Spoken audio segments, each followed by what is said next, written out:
Hi, beautiful people. I said I was going to be vulnerable with everything that I do. So here we go. I mean, life's not perfect, but as God feeds me and He develops me, I just become a little bit more aware. I don't know if I posted a video about this. Um, I think I did, but if I didn't, it's probably in one of my files that I was too afraid to put. But I'm just going to start being honest because I want other people to understand what it looks like to be a Christian who's healing, um, a Christian who's trying, a Christian who sometimes doesn't know what she's doing, a Christian who can be afraid of certain things. So here we go.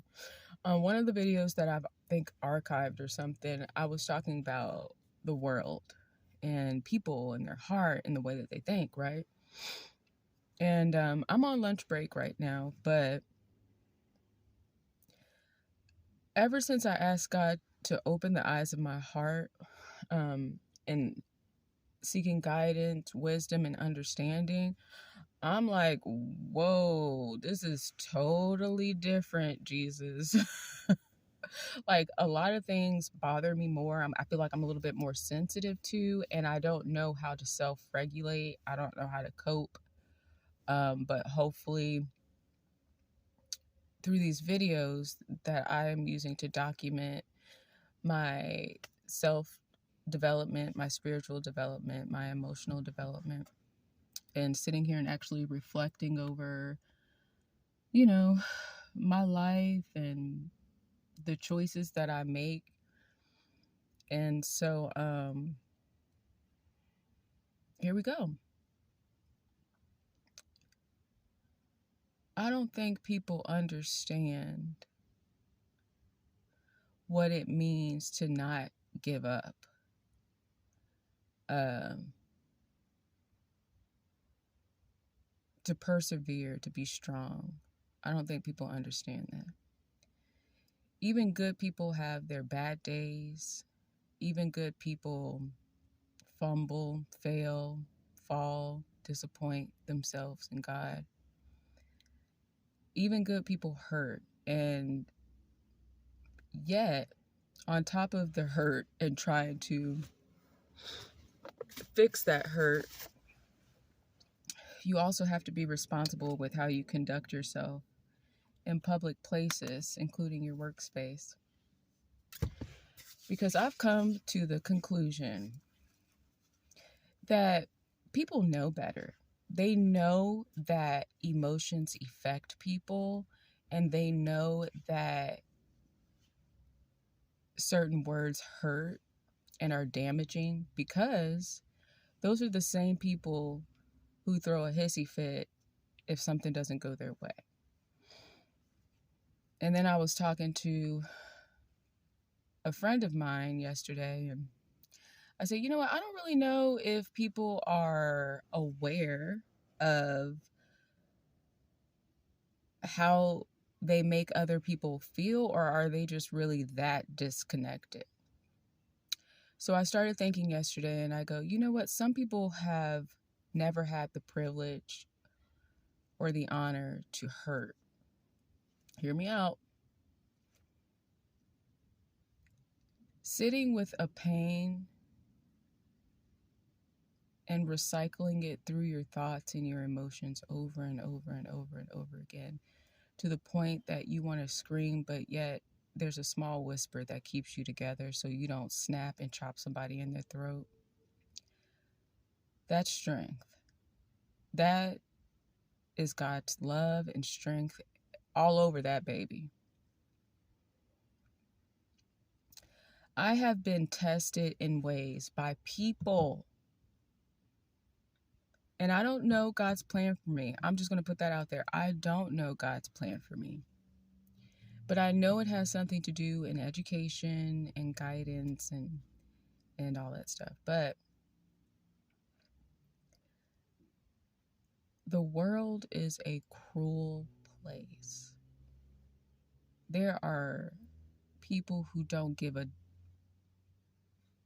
about you. And that's okay because you don't know me that well. All you see is this, but God knows my heart. He knows my mind. He knows my future, my past, my present. He knows the inner workings of my heart and my mind. And sometimes you have to deal with people who are so used to either getting things their own way. They thought that maybe you weren't as headstrong as you are because you have a kind heart. So they thought they were going to manipulate your kindness. And that's not how life works. Life doesn't work like that. Now it is played out like that because you have people who are walking around in the world who always get what they want and nobody ever tells them no. So when they meet another kind person, they're like, ooh, this is my opportunity to run over you and disrespect you. But I'm a kind person who is healing and I've developed boundaries. And just because you're not aware of your boundaries and, your love for yourself and God's love for you doesn't mean that you can go out and spew hatred and hurt on people. That's an inner working. Y'all, listen to me. Every day I strive not to cuss somebody out as a saved woman.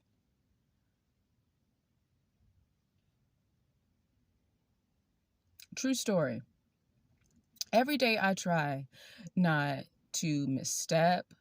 I try not to speak when not spoken to, because honestly I believe in that. Speak when you're spoken to, because nowadays people, they talk out their butt and they don't have a heart with the words that they say. So I just try to keep it on mute and keep it cute.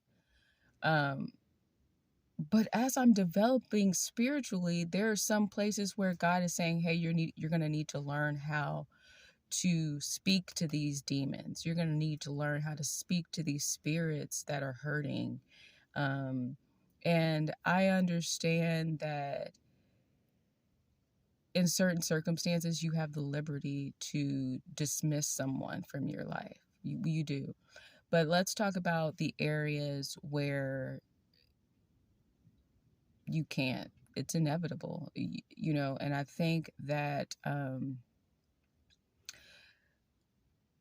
with my job, I have to go through that character development and that's soul development. And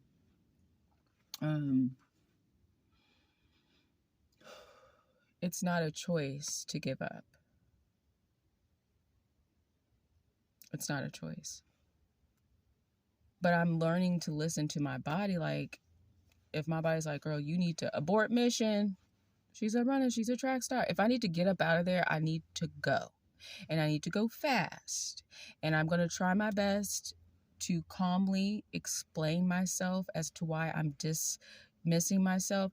Let me tell y'all something. Just because you are saved in the sanctuary, does not mean that you cannot get somebody together. And what I mean by that, God has equipped us, and I think I mentioned this before, but God has equipped us with the verbiage and the tools and the right spirit to confront our enemies head on. And I don't cuss at people because I know that. See, this is what I know about myself. Excuse me, as I go on a spiel. Excuse me. I know this about myself. I am saved because I'm crazy. I am saved because it's my source of strength. I'm saved because that's my stability. I'm saved because that's my lifeline. Guys, I don't know who I would be and what I would be up to if I did not know Jesus Christ. Because every day people push you to the limit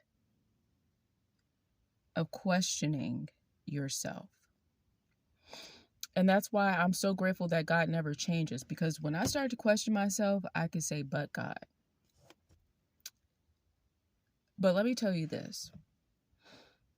Don't argue with the fool because they're not even listening to you anyway. They're listening to get stress, pressure, stuff that has nothing to do with you out, just out. And so I think about it like this.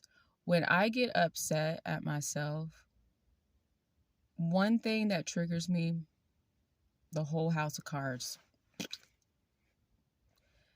Did all the cards have to go down just because one thing triggered me? No.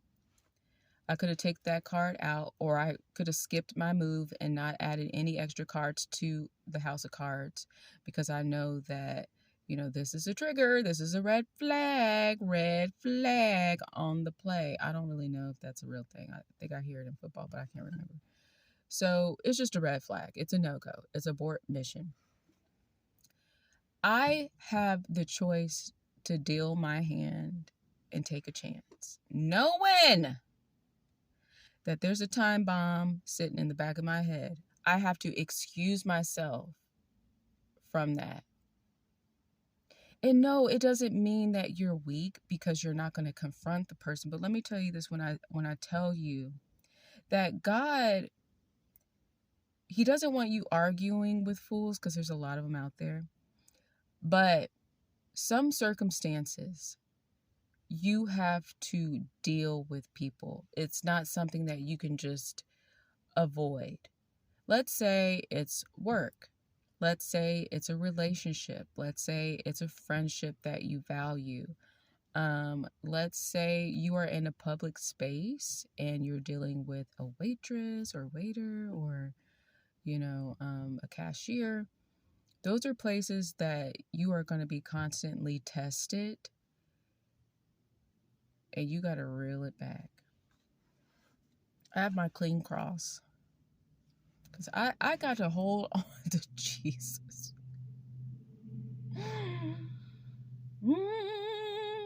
Yeah, I do. I have to hold on to him real tight, and I have to go, I am saved.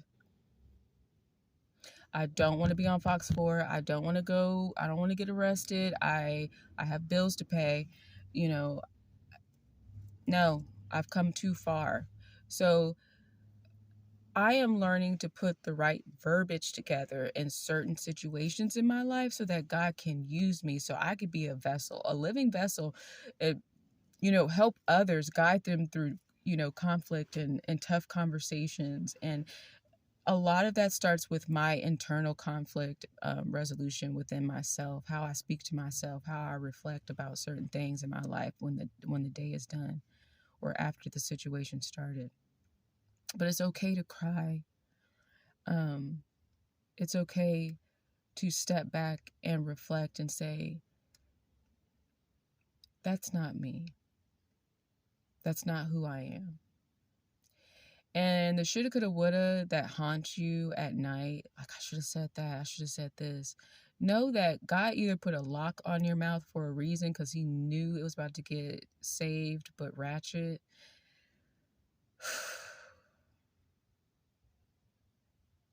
You go ahead and you just say, thank you, Lord, for zipping it, locking it, and just not even put it in your pocket. Throw it out the window. Get it away from me, because I might be tempted to dig in that pocket and unzip it and unlock it.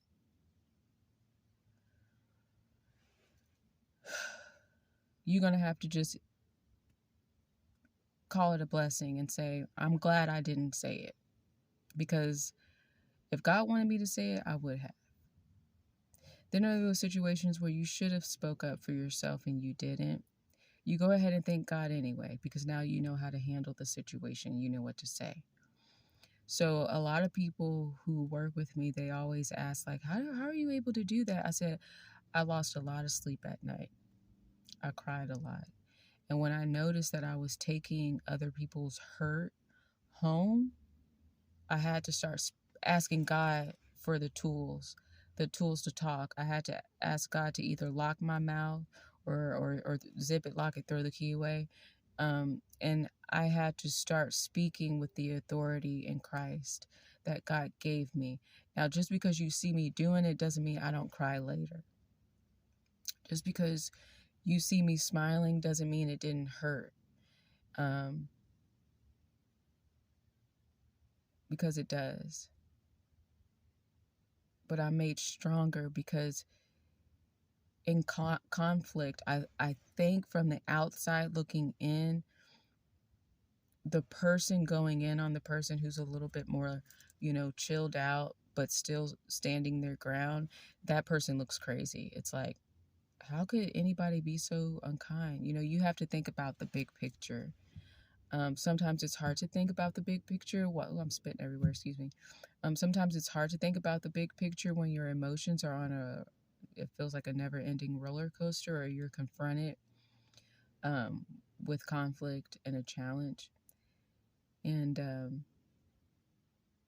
I'm so glad I went back and read the story about Jesus and the disciples' depiction and perspective of those encounters with God and other people. Excuse me. And I got to see God use his strength. I got to see him stand in his strength and in his glory. There are a lot of things that were going on where I'm like, why are they talking to you like that, Lord? Like, what? And they don't see your goodness and they're still going ham. Like, wow, this is reckless. And sometimes God answered them, and sometimes God didn't.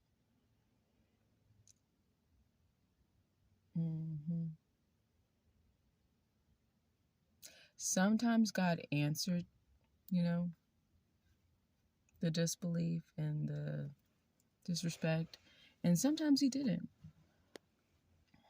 He didn't, because it wasn't worth explaining to someone who doesn't understand the truth anyway. It didn't, and you have to look at it like that, certain circumstances. And by the way, I'm decompressing, so if you're going through this too, listen with me. But this is how I talk to myself. And I just want to be a vessel to other people, but I want to keep it real, all the way real, because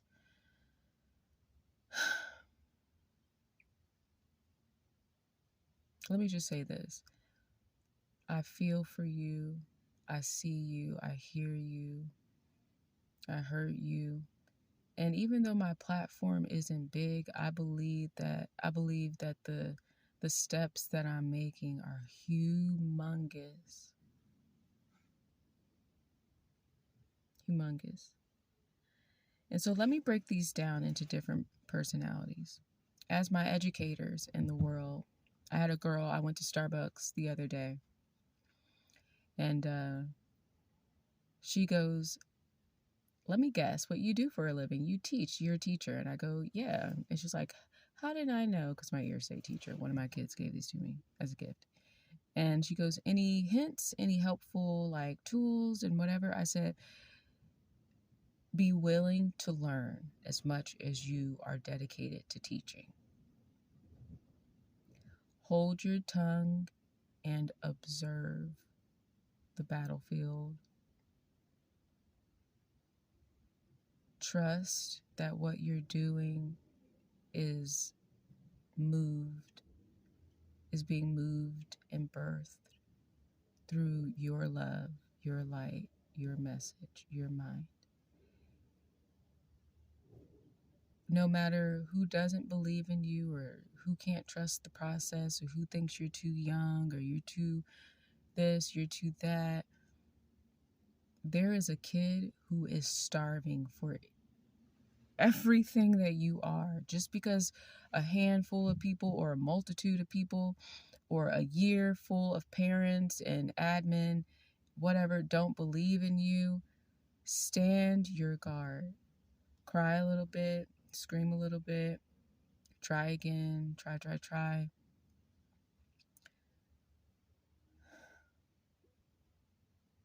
But don't give up.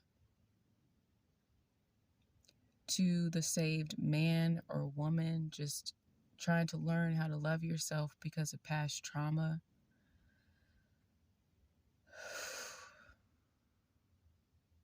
Know that you are not your abusers. You are not the surrounding that didn't accept you. Um, know that you do matter. Know that someone is looking at you and going, man, they can do that.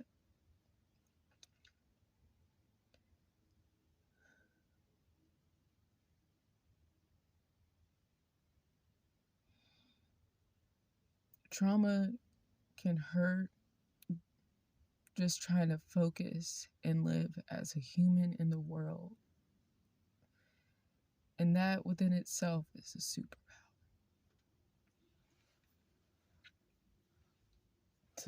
To wake up and know that instead of being upset that God chose you to wake up again, you can say, thank you, Lord, because something about me won't let you give up on me. Something about me, Lord, says, keep trying. Something about me, Lord, said, good morning again, and good night again, and good morning again, and good night again, and good morning again. To the woman who doesn't think she's good enough, that love has lost her, love has left her, has abandoned her. God is your source of strength, your love. And just because he's not there that you can cuddle and hold, he lives within you. The men in your life that have abandoned you,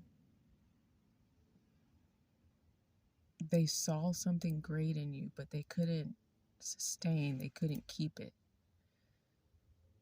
You know, I think everyone knows that if something's too good to be true, you start to question.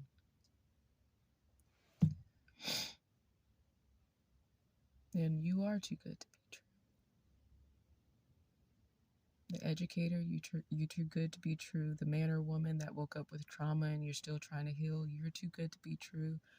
The woman who feels like love has lost her, you're too good to be true. Now, beginning Christians and Christians who've been in the game for a while, God hung out with some riders, some thuggas, some people who were just trying, and some people who were not trying, and some people who have done some wrong, some people who didn't think they had the verbiage, some people who didn't think they had the authority, some people who was ready to fight in the wrong ways but for the right reasons, and God still chose them. So just think of that. To the little kids of the world,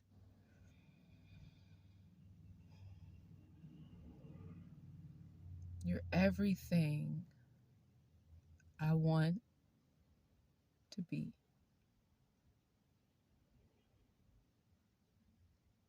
You're everything the world needs. Your laughter is contagious. I'm sorry if anybody has ever blown your light out.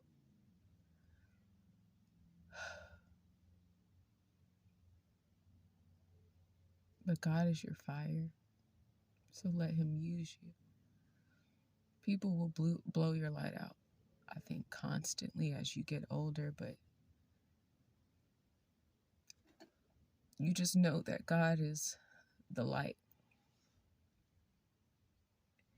And he is a fire that burns bright, and he lights you up again and again. But to those kids and to the students that I've ever taught, you are so loved, you're so important. Make the mistake, fail, try again. Know that who you are is so important, and people, adults want to be like you.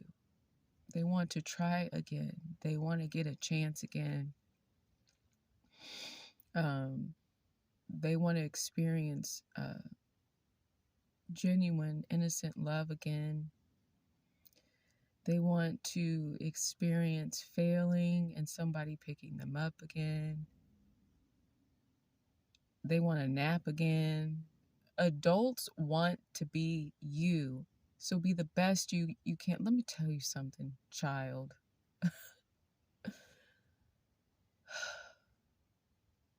Once you're an adult, you just learn that everything about your childhood, the seed that makes childhood great, is worth trying over again. So I know you got to grow and learn, and hopefully you could still love after life has knocked you upside the head a few times. That's my gift. If I could give that another gift to the world, I think it would be that too.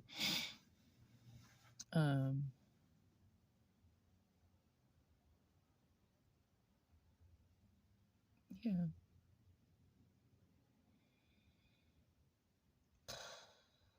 And then you just woo-saw through it all. You just breathe through it all and trust that God is gonna paint the picture and make it whole for you. But I'm gonna continue to decompress, and I hope that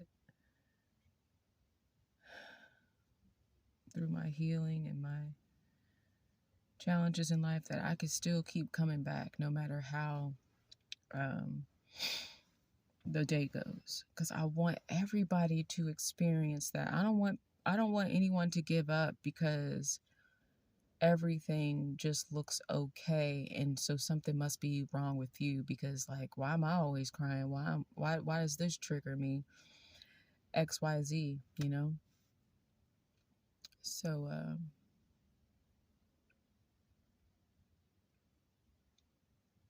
yeah. Be you, be great, be good. Don't cuss nobody out today. It's not even worth it. You have to live with yourself, so you need to learn how to love yourself. I don't have no other fancy words, but to be real and be true to you. I love you guys. Bye.